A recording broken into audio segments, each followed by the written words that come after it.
Today we're talking mechanics instruction that sticks, Unit 9, pronoun-antecedent agreement. The pronouns are those he, she, it words that replace nouns. The noun that gets replaced is the antecedent. Let's take a closer look. So a pronoun will usually agree with its antecedent in number and in gender. We do have some exceptions that we're going to talk about. The antecedent is that word, is a fancy word for the noun that the pronoun is taking the spot for. If we didn't have pronouns, we would have to keep repeating the noun that we were talking about. Like Sarah left Sarah's book on the bus. We don't have any pronouns. We can't sub out Sarah for her. A student left a student's book on the bus. Pronouns are very useful. We use them a lot. I just used it in that sentence, them. Our language would be very clunky and repetitive if we didn't have pronouns that we could use replacing our nouns. And the antecedent is just that noun that got replaced. So I don't have to say Sarah's name twice. I don't have to say a student over and over again because I have pronouns. So Sarah left her book on the bus. A student, I don't know who it is, left his or her book on the bus. That's the formal way to say it. And this is where it gets a little tricky and where that usually and should comes in. A student, one student, but I don't know their gender, left their book on the bus is acceptable. It does not agree in number, but it is, again, acceptable in most situations, except for the most very formal writing. And even if it is formal writing, his or her is always clunky, kind of obnoxious, distracting. So instead of saying a student left his or her book on the bus, I would probably revise so that you don't need that. Someone left a book on the bus. That way you don't have to use this awkward construction ever. But in general, a student left their book on the bus is perfectly acceptable. So he, she, or they, those are some pronouns here. You have to figure out if the sentence is talking about each person individually or about more than one person. Then you have to use the appropriate pronoun. Generally speaking, this is super easy because we do it naturally. He, she, it, his, her, its, those are your personal pronouns. Those are singular. Traditionally, you have to use he or she or his or her if a singular pronoun is used and the gender is unknown. But that is not the case today. Let's look over in this box. Today, it is usually acceptable to use the plural they when the rules say, the technical rules, the big, formal grammar rules, say you should use he or she if gender is unknown. This actually goes back, you might say, oh, again, politically correct, or that's just silly. But realistically, Shakespeare was using they. The Bronte sisters, way back when, were using they in a singular form. It is something we do naturally in our speech. The rules change over time. That's just a real thing. So even formal writing is getting more accepting toward this construction. So we speak this way, we use it naturally, and all except the most formal situations. Or if your English professor in college insists on a certain way, then know your audience and do what your audience expects. But your general audience is going to expect that you not use he or she anymore, that you just use they. It's simpler, it's more concise, it's less distracting and disruptive to your sentence. But if you don't like that, you don't like to use they, it feels like it doesn't work, or he or she is too clumsy, then you can always revise it out. When in doubt, revise it out. So your plural constructions are they, we, their, and our. Singular versus plural. Here's some practice opportunities for you. So when I get to the blank, pause it, fill it in your head, and then see if you're right. A student left his or her bag in the classroom. Is awkward. Usually we will try and switch that so that we don't have to do that. When students participate in community service, they learn to be more responsible because I have more than one student. So what would we use here? Joe must be in control of his, her, their emotions. Which one? Which one do you like? Joe, we know Coach Joe with an E is probably a man. We're going to assume that this guy is a man, and he uses the he for a pronoun.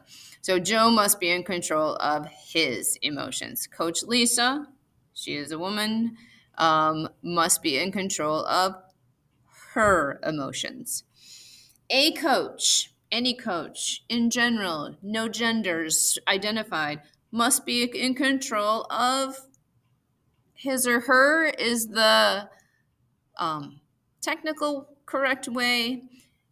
There is the acceptable way. So a coach must be in control of his or her emotions. A coach must be in control of their emotions. I don't really like either one of those sentences, so I'm going to reorganize my sentence so I don't have to use either one. Coaches must be in control of their emotions. That gets rid of that awkward problem of being singular, plural, or gender neutral. Indefinite pronouns. Singular indefinite pronouns can cause confusion. They're listed in the box over there. Because all of these pronouns are singular, but we often think of them as referring to a bunch of people. To be gender neutral, it is now considered acceptable in most circumstances to use they and their, which actually makes it simpler, which is a good thing. If the gender is unknown or the gender is mixed. The traditional practice is to use he or she or he/she with these indefinite pronouns, but in the state of flux that our language is in right now, either way is acceptable.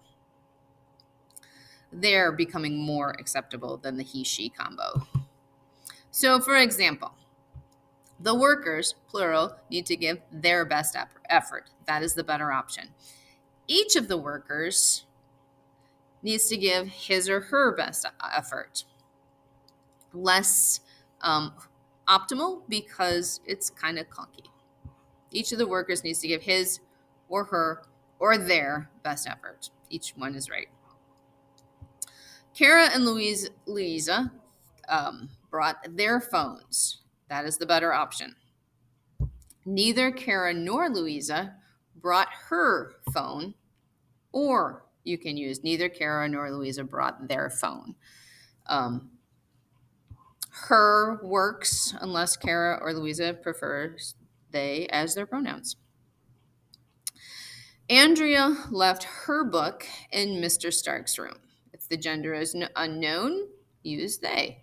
Andrea left, or say we have a name, you can. The student left their book in Mr. Stark's classroom. Somebody left his or her, his/her, or their book in Mr. Stark's classroom. So any one of these can be right. None of these is wrong. That's the thing. You don't have to and standardized tests have gotten away from this question because there's so many right answers or acceptable answers, you won't see this show up on the SAT. Yeah, I don't think you'll see it on the NWEA either. Just know that you use the one that fits your style, fits your situation, and if you don't like how it works, or if you doubt it, then revise it so you don't need it. Students left their books in the room. Sometimes you may be referring to a group of people in the collective sense. If the group is working together as a unit, you will use it or its. If they are not working together in a unit, you use they. So the team as a group did not achieve all of its goals for the season. If you are referring to each member of the team individually, then you use his or her, sometimes they. So each member of the committee expressed his opinion or her opinion or his or her opinion or their opinion is also acceptable. So each member is doing their own thing. They've got their own individual opinions. As the team, they had a group goal, one goal, working together, so the team achieved its goal. So the team and committee both are groups of people, but the people are working differently. So the school board gave, what should it be? Its opinion or their opinion or his opinion? That doesn't really work. If there was an S at the end of opinions, the school, and it would probably say members, the school board members gave their opinions on the matter. That would be one way to do this. But when the school board gave, and only one opinion is there, then it should be its. The school board gave its opinion on the matter. Each member of the school board gave their opinion on the matter, or his or her. The committee said that its purpose, their purpose, her purpose, in your head you should have the answer. The committee said its purpose was to protect the Great Lakes. Every member of the committee presented their thoughts, his thoughts, or his or her thoughts. Any of those options is acceptable during the meeting. So every member presented their thoughts. The committee said that its purpose. So if they work together as one, they're an it. If everybody's doing their own thing, they are regular personal pronouns. For simplicity's sake, it is recommended that you try to consistently use the plural form when you are writing the paper. That eliminates a lot of the questions and the stopping and pausing. Should it be his? Should it be hers? Should it be theirs? Should it be whatever? If you make your antecedent a plural word, then it's easy to pick they and their. It makes more sense. It's clean, it's concise, it's effective. So it's easier to avoid the errors in the first place if you just consistently use the plural form. So go ahead and choose your assessment option. If you need more, Khan Academy and Grammar Cloud both go over these ideas again in a video form, in a much shorter video than mine, and find a way to figure out how to show your mastery and move on to the next unit. Thank you.